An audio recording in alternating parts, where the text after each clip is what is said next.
Should be on. Good evening. Wow, this room is full of spirits. So welcome everyone.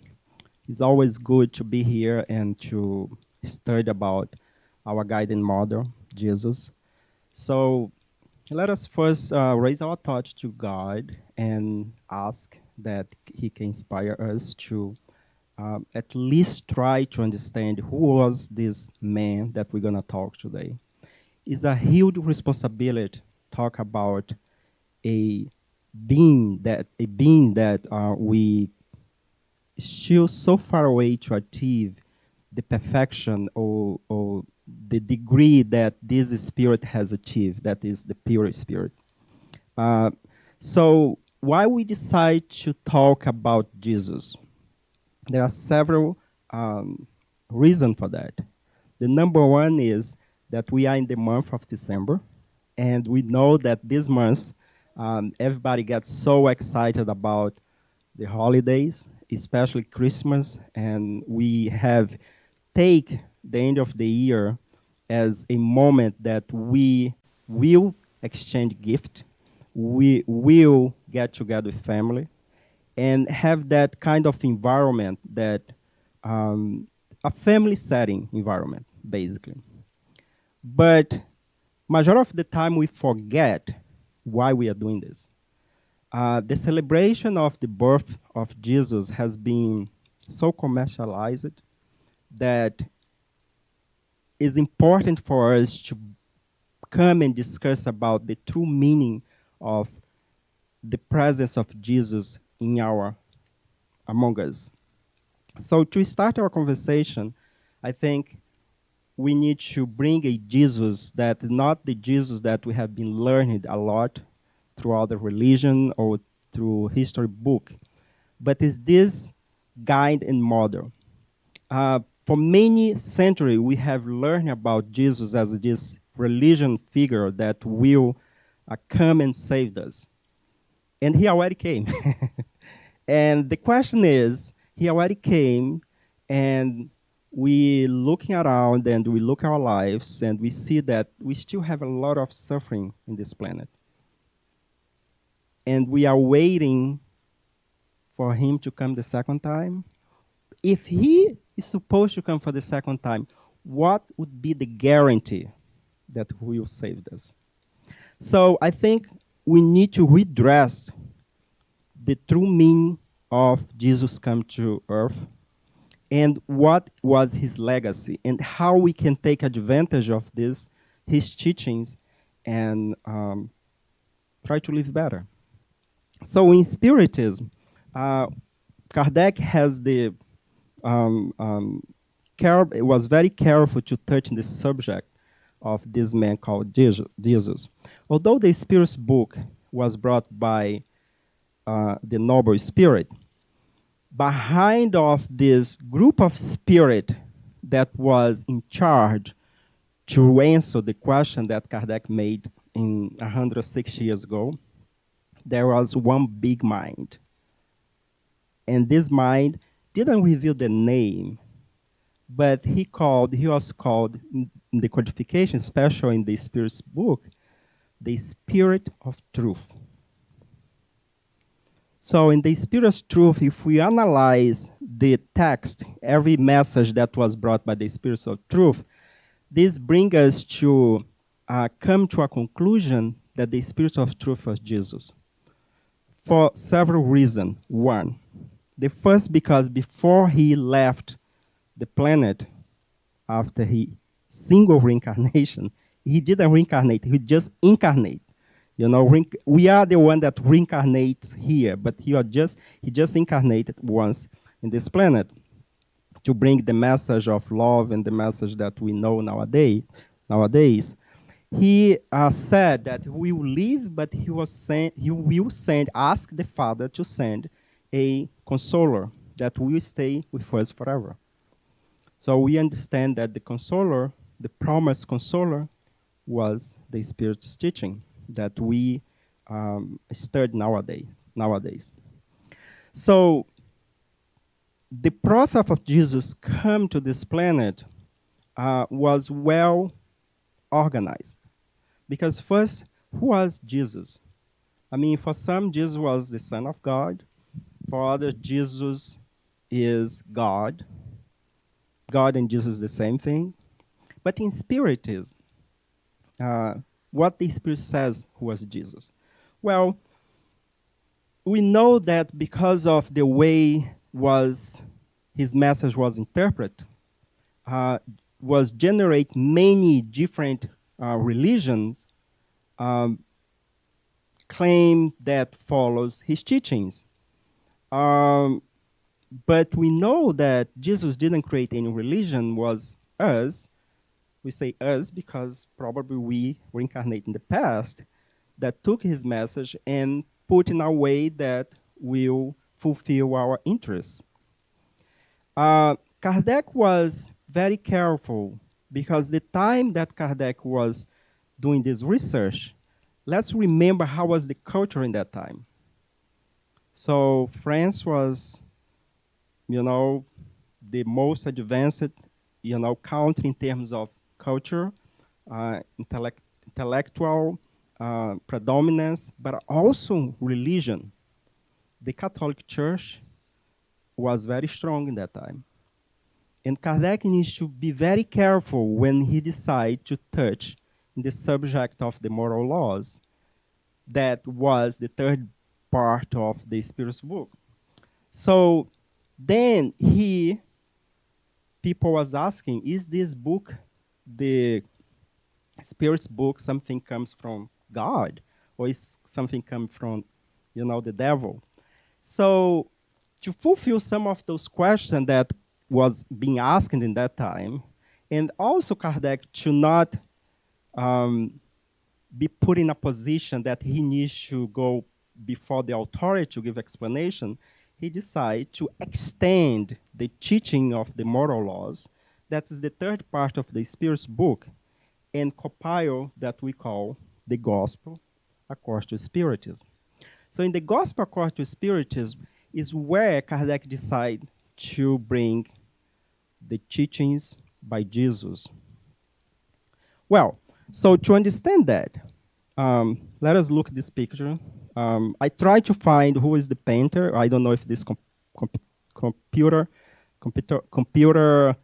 drawing or generate or someone paint, so I couldn't find who was the person. But this is the picture that we use here. When we look at the picture, I think we all like to use this picture because this picture depicts the environment that was in that time. There is no fence. If we look at the room over there, we see Jesus sitting over there. The way that the people was dressed in that time, of course, there is no women over there because, there was a society that was very chauvinist in that time. And the disciples surround Jesus. So if we look for Jesus, if we look in the codification, in the part that we find Jesus' teachings is the Gospel according to Spiritism. So, but what was the criteria that Kardec used to put this book? So, first, in the introduction of the book, we have studied this book here. Kardec lists 5 criteria that we're going to find in the New Testament, majority in the Gospel. When we talk about the Gospel, we talk about the 4 books that compile the Gospel, but this is included in the New Testament, in the Bible. So there is 5 criteria. The first, the ordinary event in the life of Christ. Second, the miracles. The third, the prophecies, So we find this in the New Testament. The fourth, the word that served for establishing the dogma of the church. I'm not going to go in detail on that. And finally, the fifth, the moral teachings. And Kardec, the criteria from 1 to 4 was the reason for many of those separation or misinterpretation of the message of Jesus. And this creates a lot of, I would say not problem, but instead to united people, divided people. So that's why we have many religion that is Christian's religion, but they don't get along well. There is a lot of points of difference between among those religions. So Kardec wanted to avoid this. And because he didn't want to take part in one religion compared to other religion, he said, okay, I'm not worried here if Jesus has brothers, if his mother was a virgin, you know what I mean? If he is his God materialized. So he was not worried about what, the church and the religions was saying that time, and they still saying nowadays. He was not worried about this. He said, this man came here to teach, to bring a message that he brought in 3 years that of his ministry. And that's what we're going to focus, because that was the mission of Jesus in this planet. So Kardec chose the moral teachings. Is the one that will, as he said, nobody goes to the Father without pass through him. There is many ways that we can interpret this passage of Jesus. In the 3 years that Jesus was incarnate, he brought a lot of, he didn't waste time, let's say like this way. He didn't waste any time. Everything he says, everything he touched, everything he looked at there is a big purpose, there is a teaching behind. Well, but we know in that time we didn't have internet, so what we know about him is what people that was living with him in that time wrote. And this basically, majority of this teaching is in the Bible.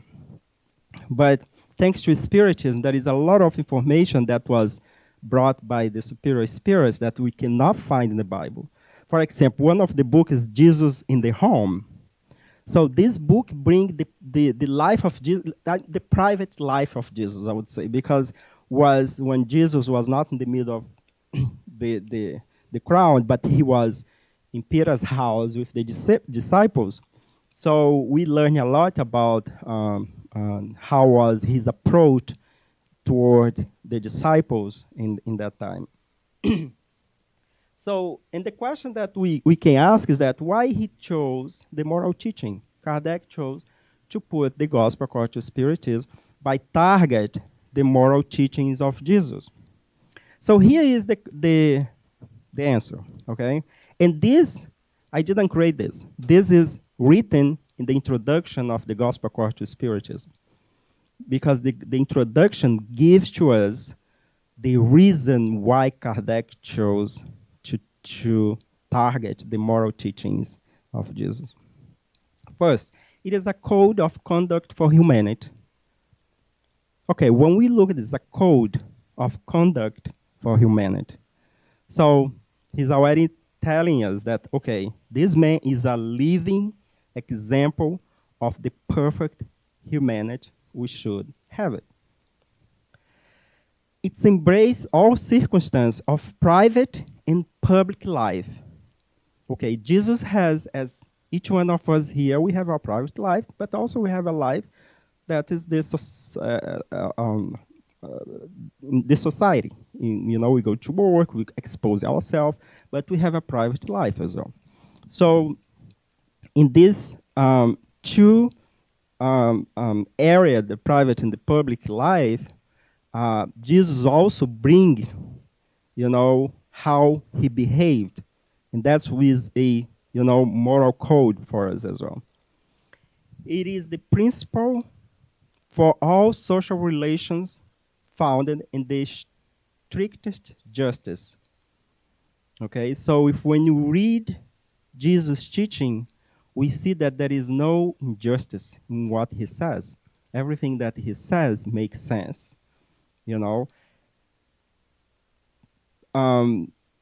even the parable that sometimes become a little bit, but he used in the context that give rooms for us to have so many positive interpretation.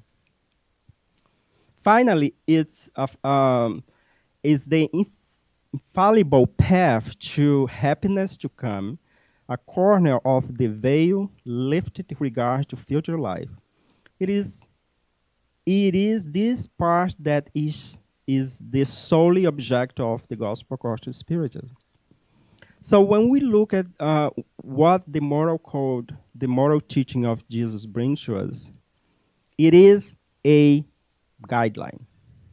You know, so why we say Jesus, the guide and model? So we need to think about what is a guide, okay? Because it's a guide is something that will help you to achieve a point, you know. So a good example for this is like, if we need to drive from here to downtown, we need to have, if we don't know how to get there, at least a GPS will help, or a map, or a guide, something that, someone can come to you and say, hey, do you just take this highway, make left or right?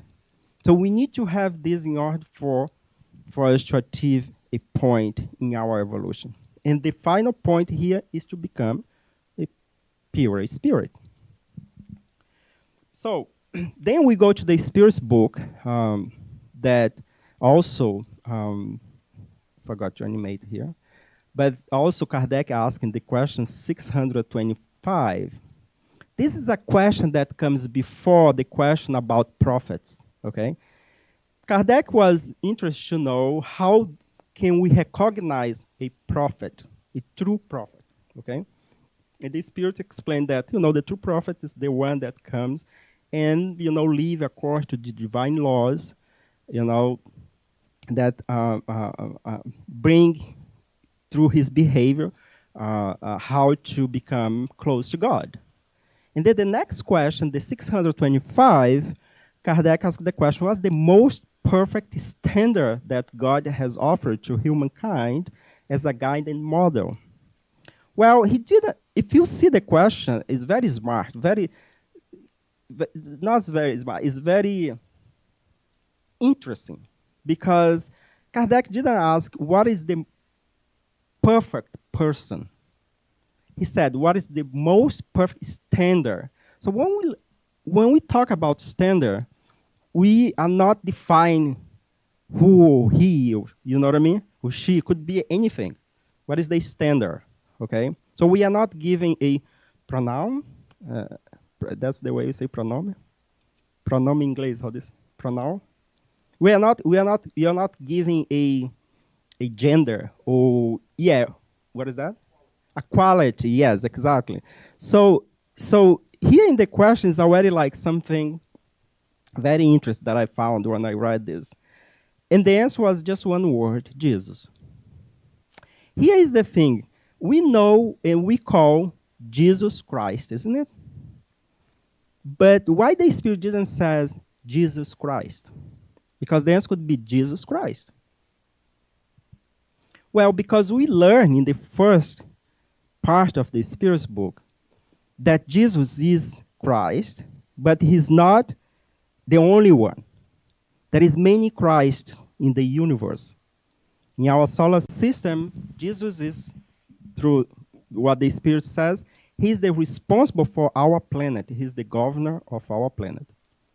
So if our planet is inserted in a solar system with another 8 planets, 7, I don't know about Pluto.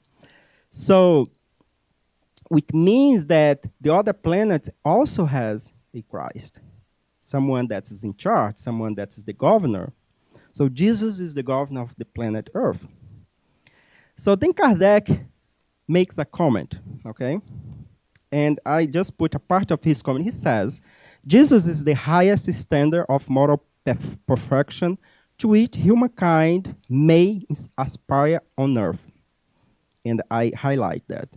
God offers him as the most perfect model, and the doctrine he taught is the purest expression of God's law, because he was animated by the divine spirit, and was the purest being that has ever walked the earth.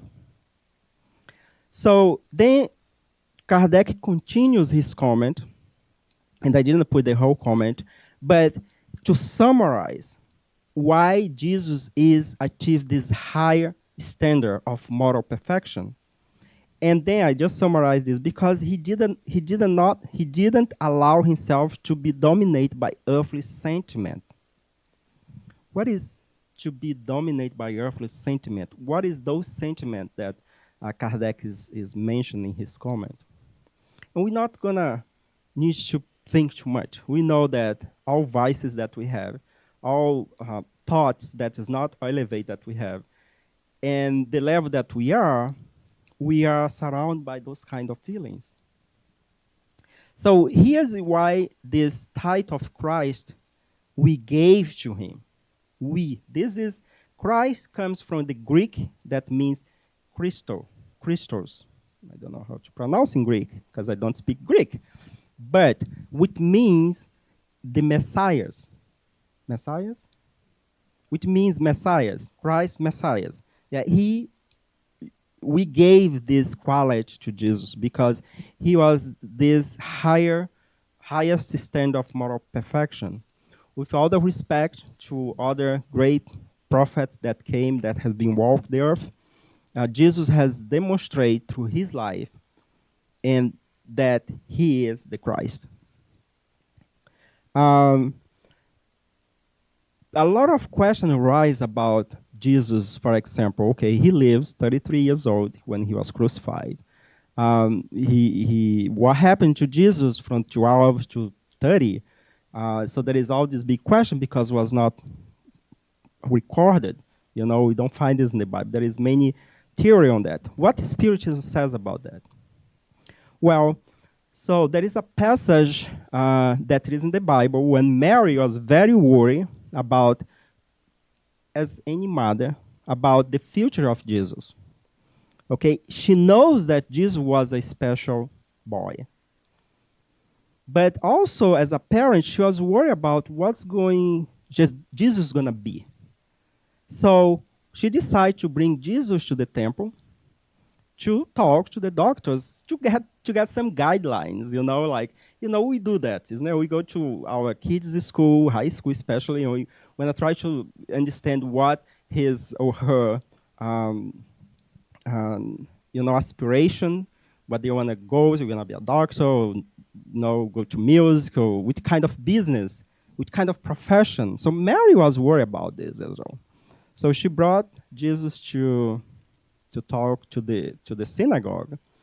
And of course, many people, she, went back home, and when she arrived home, what is Jesus?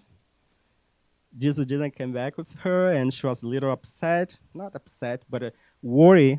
So she went back, and when she arrived over there, Jesus was talking to the doctor. And they were very impressed with that 12-year-old boy discussing about matters of the Jewish religion that time. So, but when Jesus got home and Mary was trying to kind of like give a lecture to him, he turned to her and said, "Look, don't worry, I was taking care of my father's business in another way." We don't know exactly what Jesus said. But she said, "Look, don't worry about this because I already chose what I want to do." With 12 years old.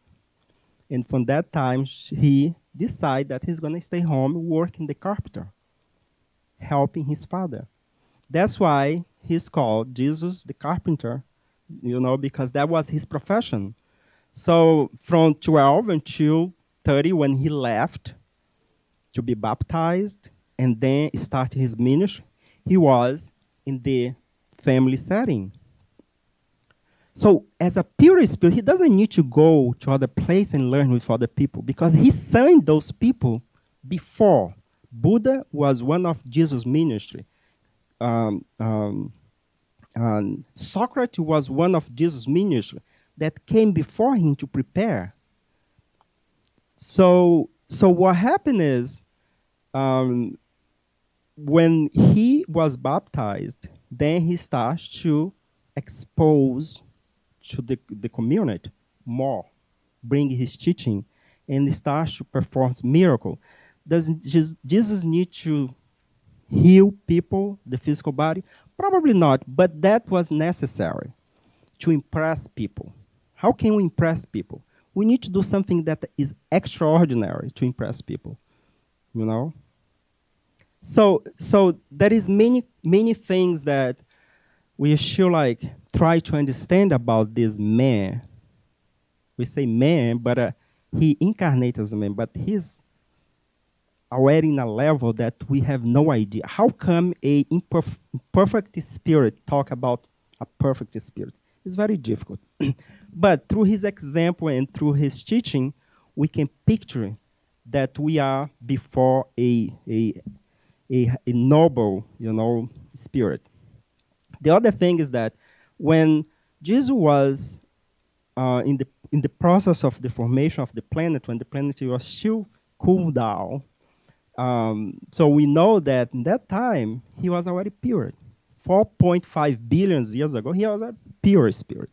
He was responsible for the process of the formation of the planet, also to everything that happened in the planet Earth.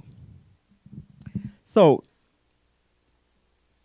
when we look at and we put this picture, because this picture is this depict the how was in that time.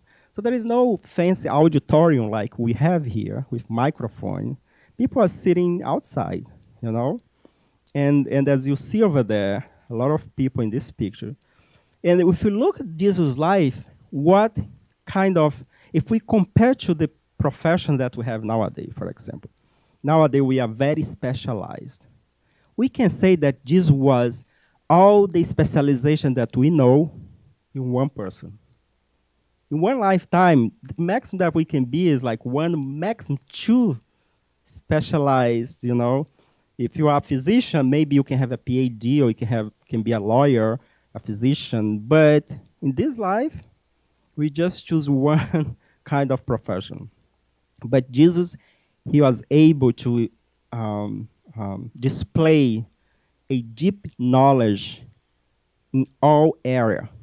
Okay, so here is one thing that we need to learn. In order for us to become perfect, we need to dominate all knowledge, all area of knowledge, as well as our emotions and feelings, sentiment. Because we don't see Jesus get angry. I mean, there is a passage in the Bible that says that he was upset because he went to the synagogue, to the temple, and people were selling merchandise, was selling product over there.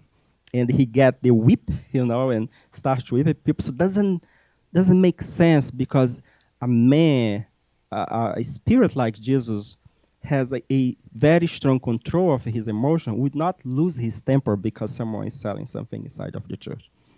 Of course, for those that wrote what Jesus says, is for us, we understand that Jesus gave a very strong lecture to those people that sound as the people was being whipped, So, and that's, I can see Jesus doing that. But a lot of people write books about Jesus. Jesus, the physician, the psychotherapist. So this is kind of thing that Jesus can be seen as a doctor or a physician. Why? Because he was able to perform miracle or to heal people, the physical body. But we understand in Spiritism that miracle is something that there is a reason, there is a cause, but we cannot explain because we don't have yet the knowledge enough to explain the mechanism. But Jesus, when someone approached him, he already know the level of that person. And also, he didn't just came and heal people, like all people that was sick. So those that came, was brought to him, he first asked the question, well, do you want to be healed? Yeah, the person needs to give the command to him. He was very respecting that point as well. And then he was able to do. So in Spiritism, we learn about the spiritual fluids. The spiritual fluids is yet an area that we will understand one day with the conventional science that we have. But we know that Jesus was capable to touch in the spiritual body. And with this strong vibration that immediately renew or speed up the healing of those cells that were sick. That's possible. I mean, we cannot do this yet, but we have seen a lot of healing mediums that is able to do that. And that was Jesus' magnetism that was doing that, the mechanism. Also, Jesus as a psychotherapist, how many people with mental illness that was cured by Jesus as well.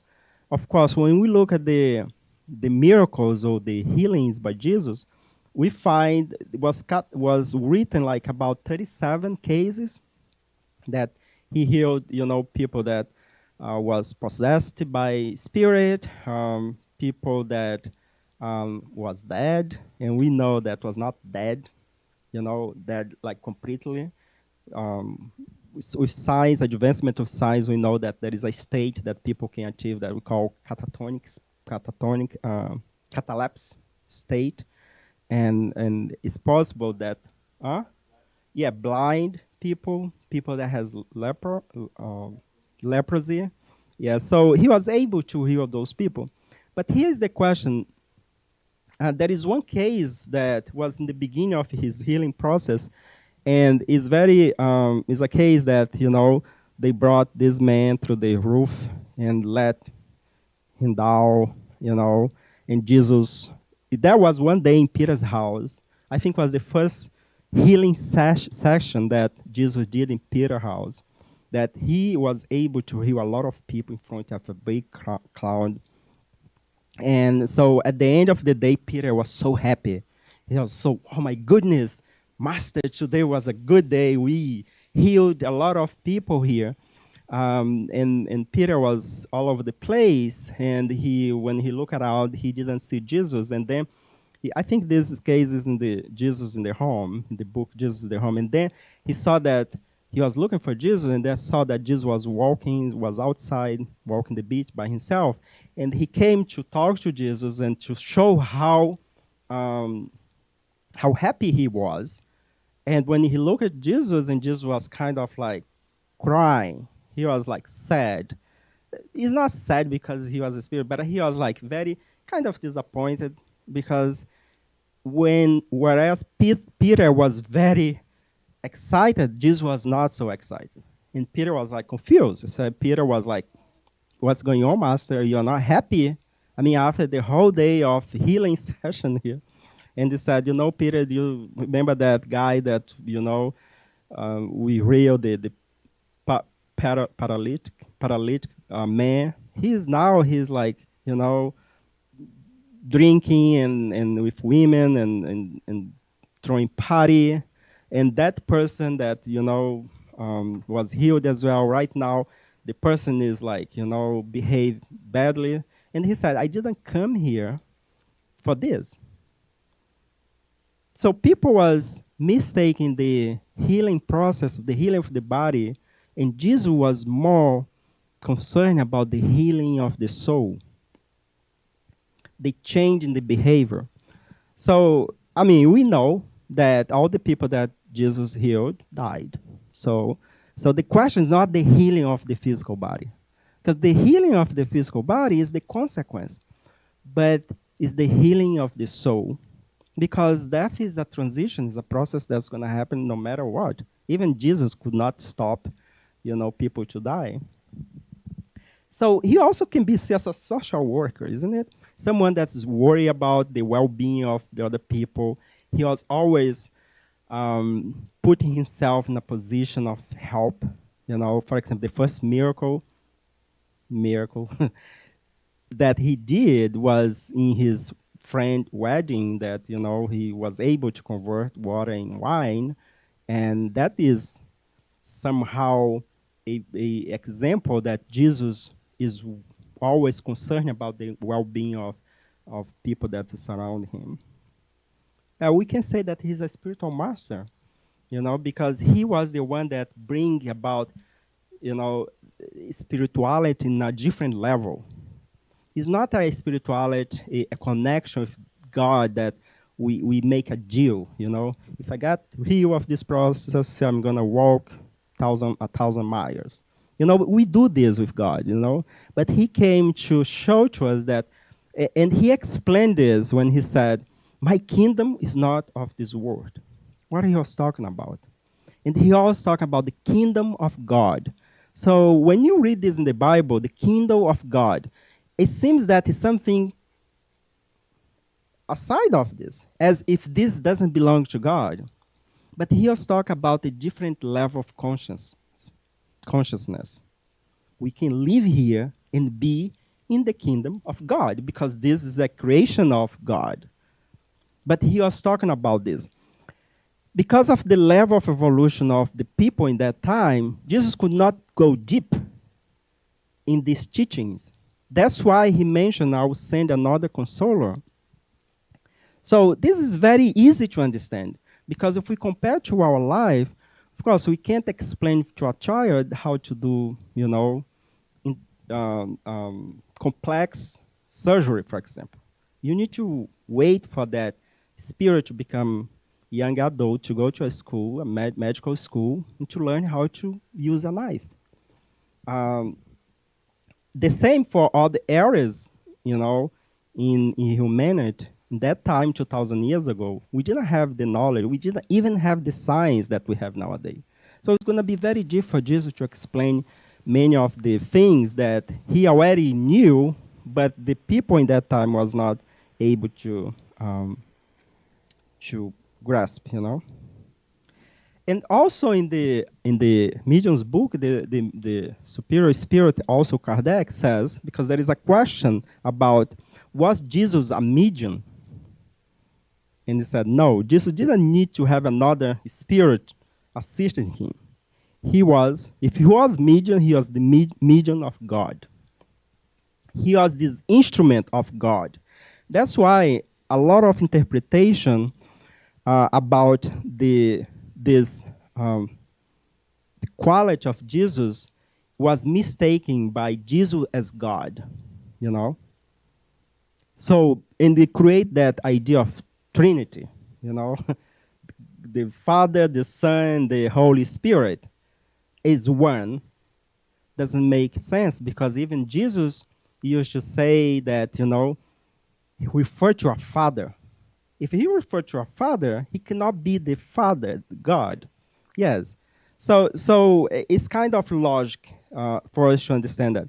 So Kardec said that Jesus was not a medium. If he was a medium, he was the instrument straight from God. Okay?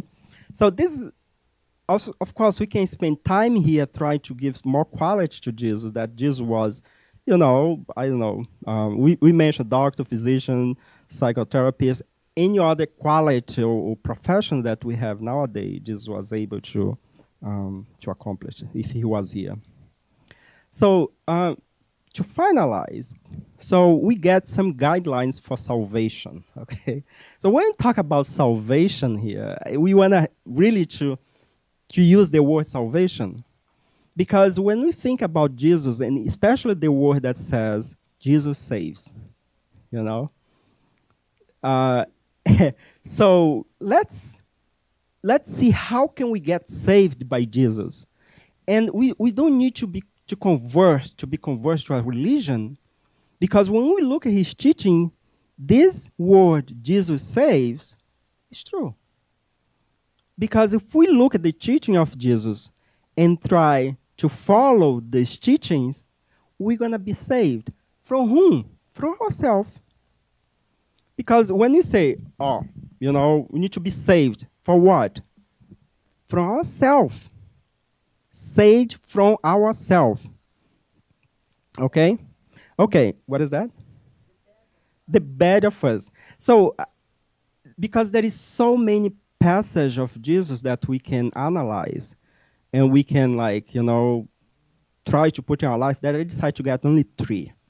Okay? Because 3 is easy for us. By think about, in the whole 3 years of Jesus, there is 3 things that me, Daniel, I was inspired to bring for our study tonight. Because we think that, we say we, because it was not me only, probably the mentor that helps me. We think that these 3 things that we need to work those things on us is the thing that make us go slow, make us suffering, make us to really not progress as we want to. And here is the first, attachments. Attachment is one of the things that, and here I have to be careful when I bring this, because first of all, we need to acknowledge that we are incarnate. We have a physical body. So we need a physical body. That's matter. We need house. We need food. Okay? So how can we discuss and make amendment of attachment and not let attachment complicate our evolutionary process? Okay? So Jesus says, for where your treasure is, there will your heart be also. This is Matthew 6:21. I just got this passage. So this saying by Jesus, and if we see here, Jesus didn't talk too much, like me, I'm talking too much here, but he just have like small teaching, very condensed, very. So when you read that, you know, he's telling us, okay, so if we put your heart or your mind or your life in matter all the time, when you talk about matter, it's not like, okay, I wanted to have this house, but also in relationship. Because sometimes we think, this is my wife, this is my son, this I just think about my family, my family, my family. Possession is some way a matter relationship, you know? So here's something that a lot of people is still struggling, and we say this because we include ourselves in this, is that how much we put of our life in things that will deteriorate. Everything that we see is going to perish. Everything here that you see is going to perish. This building is not going to be here in 100 years. We're not going to be here. This podium, this computer, this microphone have a lifetime of like probably 5 years. This computer is going to be obsolete in next year, probably. So, in our body will perish, you know. Our cell renews, like skin cells for the doctors here. How long our skin cell renew? Every 7 years, we change everything in our body. You know, blood cell, every what? Every week? Changes, okay? So it is important for us to always think about what is in our mind, what we treasure, you know? There is a case in this book, Leo and Kirsten did this study here, the book Action and Reaction. It's a case that we already mentioned about this case. So, you are laughing?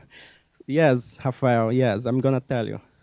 So the case is very interesting because it has all to do with this attachment.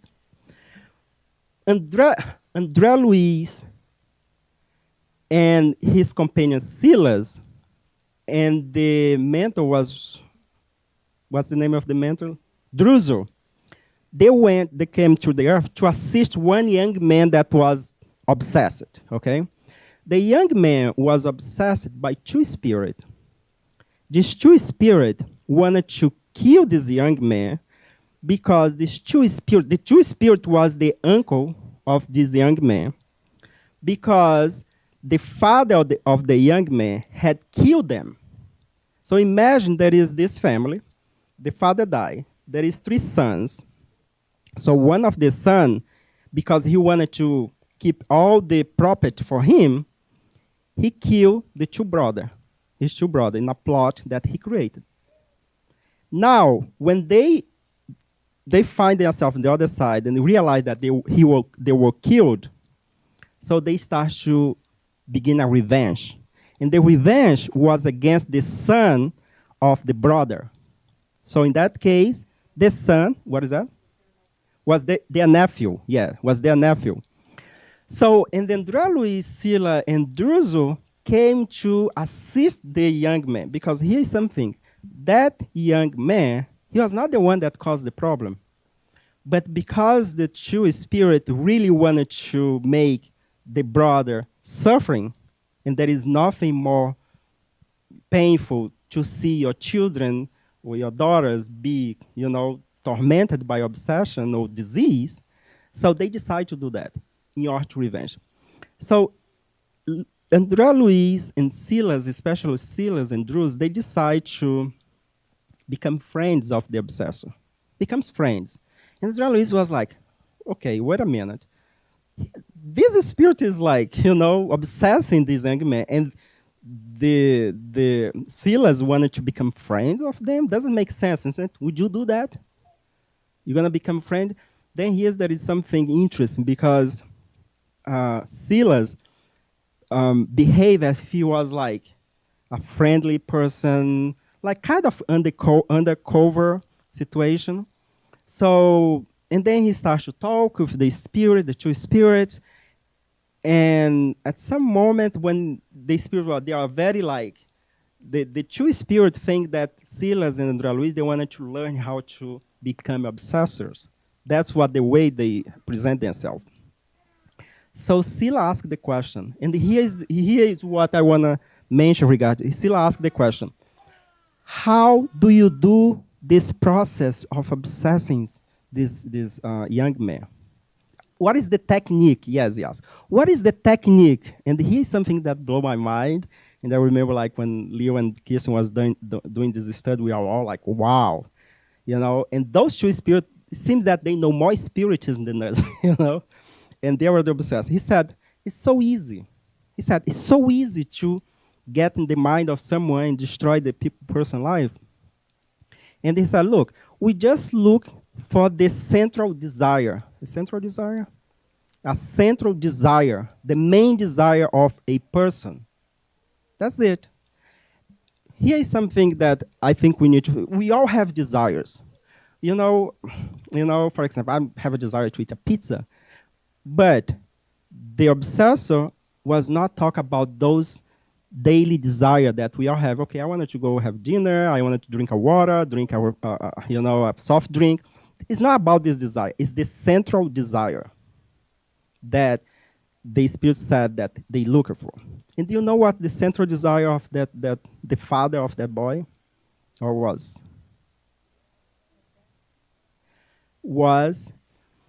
He spent much the whole day to make more profit, to have more money, to create, to have more material gain. That was his central desire. And the spirit said, look, what we do, we just potentiate that desire. And because it's something that, will at some point create, a mess in their life, there is no one that has so much material thing that say, I'm so happy. Because either you have to, now work more to protect your assets, or to have more enemies. So here is something that we need to go home and analyze. What is our central desire? What is going on in our mind? Because we all have that. We all have at some point, like, I'm not saying about short goals, because sometimes people have short goals. Okay, my goals is like, I don't know, get a degree or get this job. This is normal, so we need to have those desires. But inside of us, we have a big desire. So what is your desire in life? Sometimes we don't know what our desire. But then when we detach of the body during the sleep time, we express this. And we come back when... That's why dream is very important, because dream reveal our desires. Sometimes it's unconscious in our mind. So here's something for us to keep in mind, that if we are too much attached to something, there is a great a chance for us to delay our evolution, spiritual evolution, okay? Forgiveness. Forgiveness is a topic that will help us to speed up our salvation. Why? Because look at this. When Peter turned to Jesus and asked, Master, how many times I should forgive those that, commit sin or to hurt, someone? He said, 7 times. And Jesus said, I do not say to you 7 times, but 77 times. But this is 7 times each. That was Emmanuel told Chico, each. There is this case that this lady came to Chico and said, Chico, I cannot bear my husband anymore. He's drunk, drink all the time, and I've been living with him like, I don't know, 20 some years, so I'm gonna leave him. And Chico said, no, don't do it. Just forgive him. But I already forgave him, more than, but she said, almost like 500 times. And she said, look, Emmanuel is saying that we should forget 77 times each, each time, he commit a sin or do something that hurt you. It's very important, forgiveness, because if we have, and when we talk about forgiveness, we already talked about this. When we take forgiveness, is both way, the self-forgiveness, if we hurt someone, or if someone hurt us. So we need to be able to transcend those feelings that we call the earthly sentiments in order for us to progress. And to finalize love, do you know why you are here? Do you know why we are here? For what? I mean, in Spiritism, we say, okay, so we reincarnate to redress previous mistake, to progress, intellectual, moral. But at the end, the borderline of our reincarnation is to learn how to love. Because we come here because we screw up. Because if we learn how to love, then we don't need to reincarnate. Because we already mastered the love, the unconditional love. So our process is to learn how to love.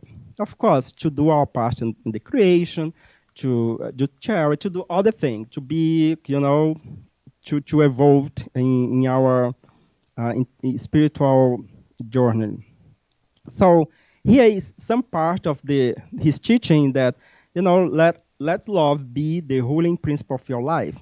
Jesus said to those who follow him, by this shall all men know that you are my disciples, if you have loved one to another. No?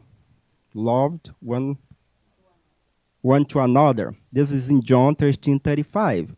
And also, the command that he gave, love God above all and love your neighbor as yourself.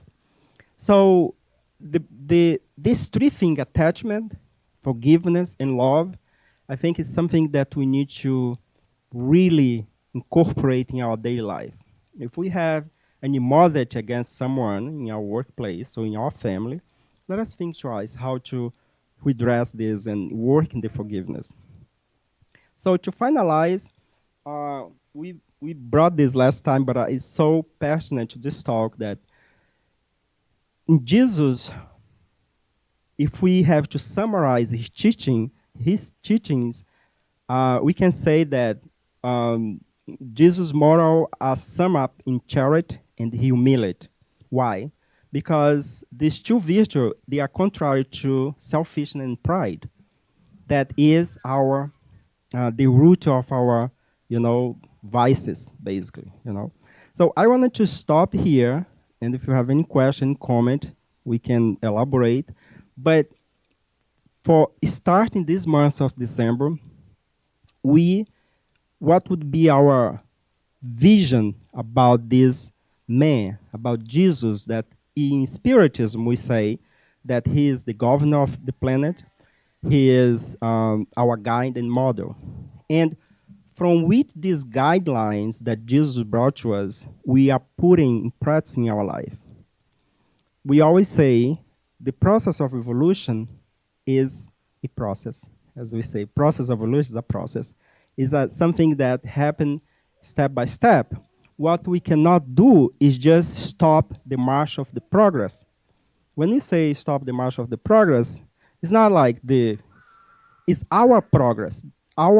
So when we do the self-evaluation, we need to be able to look in ourselves and make a evaluation how much we have advanced, morally speaking, regard to our sentiments. That's very important. So when you look, okay, so let us look at how I was 10 years ago. And when you get this reference point, and based on what people also is saying about you, you should be able to see a positive result. Then you can measure how much you are evolved in this lifetime. Let's not be sad if we think that we have not changed much, because one thing for sure, God, even Jesus, is not worrying about, because they trust and they already see us perfect. It's just a matter of time. Isn't it, Rafael? Yeah, he's now is wanted to ruin my talk. I'm gonna stop here, and because he was able to. Question, comment? Let me put this picture here. So, yes, Yasko. You know, Jesus, at least in this incarnation, for me, is a new, very recent figure. The way we should picture Jesus as guide and model. So I'm reading, I'm, trying to listen about the story, and I see that the most important transformation of people was really made, he, he accomplished out of love. So think about this. It seems that we are far. Sometimes it's very difficult. So look at, the big transformation, Mary Magdalene. So I ask Yasko, when everybody is hating, everybody's judging, are you able to love, to accept this person? Look at the eye and embrace and welcome. Paul, the big transformation guy that was really against his people, Jesus' disciple. And even that terrible situation, the biggest love poured over Paul. And the same with Peter after he denied all this eye to eye. If we are able to express love in the most difficult situation, when we quickly judge. So I want to have some kind of protocol or some kind of magical word or magical phrase that would stop me right there when I still is a thought of misjudgment before even I talk, because the words can hurt much more than thought, because we're still human being here. So the word, all the earthly senses are still needed. But if I could stop when the thoughts start to form, this negative thing, is there something magical phrase or magical image that could stop me and say, oh, let me just try to go and see if I can transform this in love, start to transform in love. What will be the way? Well, I don't know if there is any like magical phrase that we say that will help us. Yeah, yes. But here is something that we learn in Spiritus, that he's the guide and model. We already have the book, all the teachings. The question is why, even knowing all this, why we still like falling. Wow, there is one thing that we learn in I think it's in the action reaction, or is in the between heaven and earth book, that the mental says something, that in the universe there is two major power that will help us to progress. Okay? So you are concerned about, okay, let me have something that will stop me to make a mistake. But this thing is not going to happen if doubt come within. Okay, first needs to come within of you. It needs to become second nature, inside of us. Yeah, but the method says that only there is two forces in the universe that will help us to progress no matter what. One is the power of God. God, he can do whatever he wants, or she, or it. And the other one is pain. Pain, suffering. So sometimes we need to go to the same process of repeating that mistake over, until one day we, oh my goodness, I'm not doing this anymore. So become automatically. So of course we don't want it to repeat this thing of suffering. We don't want it to feel, we don't want it to feel pain. We don't, But I think your question is very complex in the sense that we need to put this in a context, okay? In a context. One thing is that for people that already have knowledge of the consequences, okay? For example, I know if I put my finger in an outlet, the result of this is what? I'm going to get a discharge and have a bad experience. I'm not going to do that because I already know, okay? So, but sometime you may decide to do it just to be fun. You're gonna, because the law will be applied. This is for a group of people that already know what's wrong and what's right. And by saying this, I just remember in this book, the Genesis, the third part, beautiful, beautiful. Read the third part of this book. The title of the third chapter of the Genesis is The Origin of Good and Evil. It's like about, I don't remember, I read this.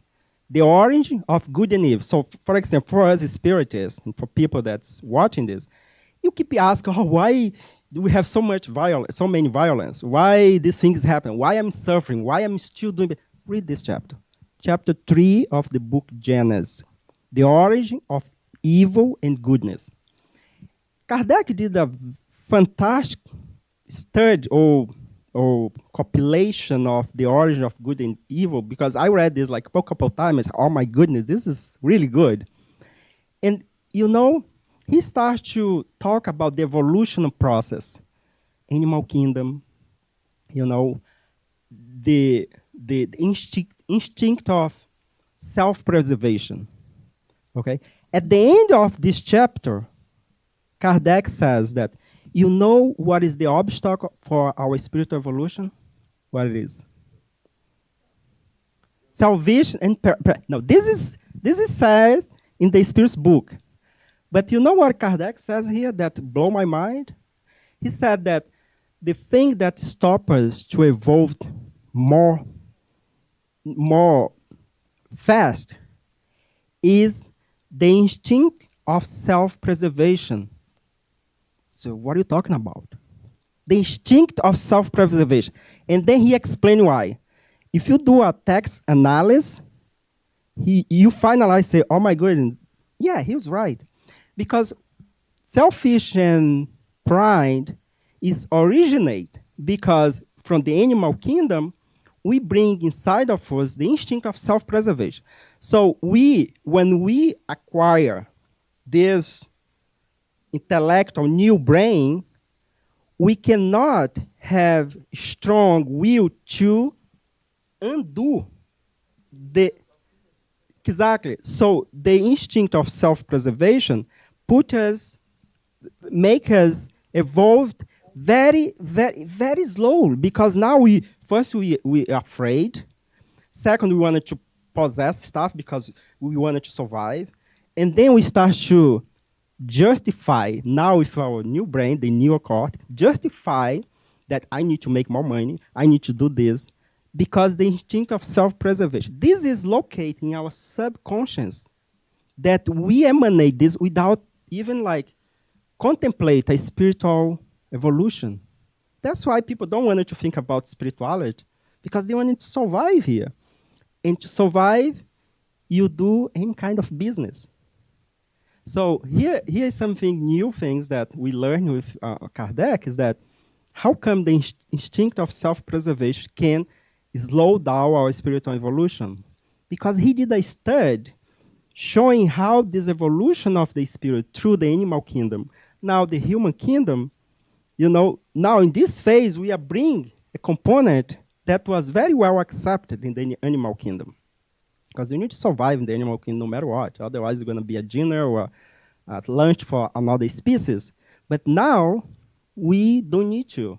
So this is something that I think as once we start to use more our frontal cortex and really try to put this teaching in practice, I think we slowly we will advance more rapid.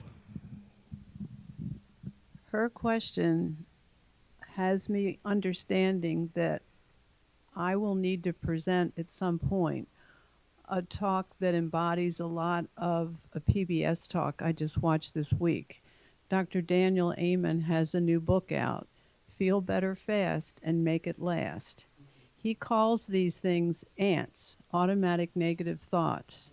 And you really do have to work a general, I'll put it in quotes, program. But as soon as you make a firm commitment to change, it will happen.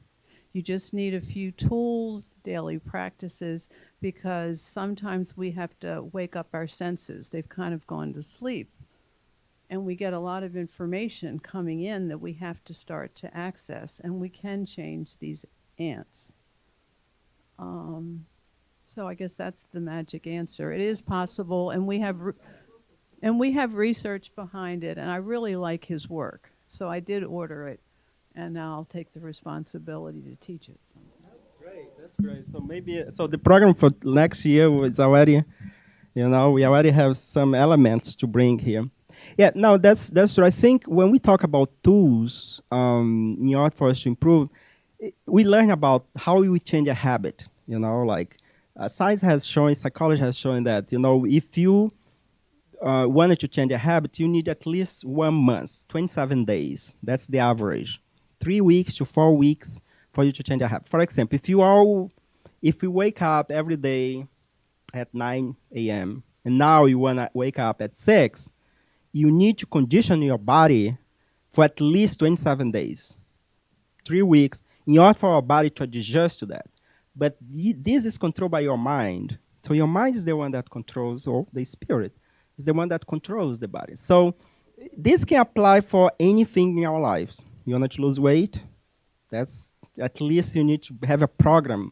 And I agree with you, Paula, that we can't live our life just as with this by chance, randomically things. We need to somehow be structured. We need to structure ourselves. We need to coordinate ourselves. Of course, things is going to happen. And if things happen that's outside of our power, let's embrace and let's move on. But we cannot just let things happen by chance. I'm this way, I'm never going to change. No, this kind of narrative is already old, and it's better you update. So we all can change. I'm so old, I cannot, it's not time. You are immortal spirit. So whatever you cannot apply in this incarnation, at least work for the next one, Okay, so okay. Yeah, for me, what is working to stop, because I'm very critical, I confess, I'm judgmental, I'm critical, I analyze, so it's quick. It's my habit. But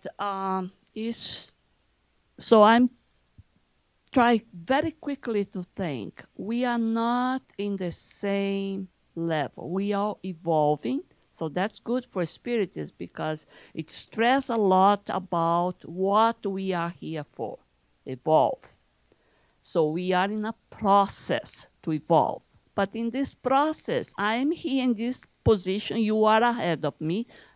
Others are behind. Others are just more or less the same position in certain issue, but not in the other issue.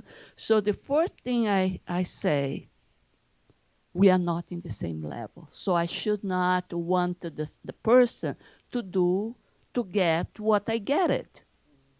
But as a model to be humble, sometimes I feel, well, let me find a person that I should model. And sometimes it's few people, people around you, sometimes you don't find quickly. I find a couple of people in my family, old ladies, but now I just think, what Jesus would do it. If he is the best model, I should not even discuss about this. What he would do in my situation.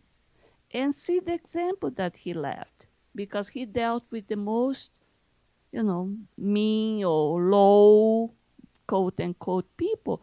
And still he was able to embrace and change their lives.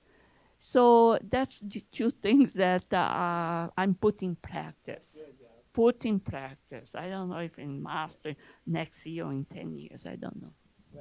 Well, you already begin. That's good. Kudos for you. Yeah, that's something that we all should learn to do. Is to live with the differences. You know, and when we talk about evolution, we forget that we cannot evolve in among people that are the same. The evolution happened because needs to have obstacle, and difference is the model for evolution. So we see, like, if for those that study biology, the process of Darwin, when he brought the theory of evolution, I mean, he observed that the species that will survive is the one that is strong, that was able to um, um, uh, go go further in their obstacles to meet the challenge. So you wanted to be more patient. You need to live among people that is stubborn because make you exercise your patience. You need to be more tolerant. You just need to drive the 695 8 a.m. in the morning, the rush hour. Just drive in a rush hour. That you're gonna exercise your breathing. I mean, like, there is no way we can evolve if there is no challenge. Our school system is built already on this. You cannot get a degree if you don't be exposed to the test, the exams, the finals. How many finals we have? You know, a lot of finals, because we are like chasing a title. But when we talk about moral evolution, then we cry. We say, oh my goodness, I can't stand my mother-in-law or my father-in-law or my brother or my wife or my coworker. Man, what are you talking about? So let us, do you want to make a last comment, Paula? And then we close this part and move to our passages. You referenced Darwin and physical strength and survival. It seems to me in today's world we need spiritual strength. And if we go back to Jesus, he demonstrated that throughout his life. And a comment that Dr. Amen made in this new PBS special was, if you are going to bring a new message, and it's exactly Jesus' life, you are going to stir controversy. People will not like you. You will have to get used to dealing with conflict in what we call a healthy manner, not picking up a stone or a sword. So he was, now that I had that to reflect upon, he was destined to be crucified. I mean, the message he brought, so I guess I would add to your list of what he models, is a true radical. Okay, thank you, Paula. Yeah. So the book. So here in the book that we are read at home, what is the name of the book? Liberation. In the book Liberation, the introduction of the book is about the experience of the red fish. Yeah, it's a tale, Egyptian tale about the red fish, and it's basically like what you're talking about. So this red fish that live in a pond and go to the sea and come back and nobody believes, and I mean, like, it's beautiful because although it's a tale, or Egyptian tale, reflects what we are discussing here, and only us know the challenge that we have ahead and how we're going to work on those challenges. So I think the respect that we should have, the compassion that we should have with ourselves and one another is, I think it is it is the right path, and of course put this message in our daily life, and if we fall down here and there, that's fine, but let's not forget the end point, not forget what we are here for. And although we already discussed about a lot of tools, a lot of guidelines, but at the end of the day, if we just love and put ourselves in the other person's place, even if it is the worst criminal out there, we are in the beginning of our spiritual transformation. And I agree with you, we need a spiritual transformation. But this is something that's personal. If each one of us do our journey well, the society tomorrow is going to be another. So it is for reflection, and it's always good to talk about Jesus, about those great masters that is the true message of God in the universe. Only our galaxy has 100 billions, solar system. Each solar system has, our solar system has how many planets? 8. So there is some solar system that has probably 1 or 2 planets through. We need to have at least more than 1 because it needs to be rotate around, the gravity. But can you believe like 100 billion solar system, and then you multiply probably by 10 the name of the number of planets, and our Milky Way is not the biggest in the universe. You know that. We are like considered like a medium small galaxy. Now, how many galaxies the universe has? This is like our measure, because nobody came from other planet tell us how much. So it's our earthly science that has been came to this conclusion. So there is a lot of place out there. My father's house, has many mansions, So Jesus was talking about this. So let us, when you think about evolution, let's aim ourselves that we are, who are we? Tiny, small, but we are children, sons and daughters of the Creator. So we have also part on this. So let us take this moment to just prepare ourselves for the passage, because we have here the spirits that help us in this moment, that we, take times for us to think all this information about the master, the guide and model of this planet.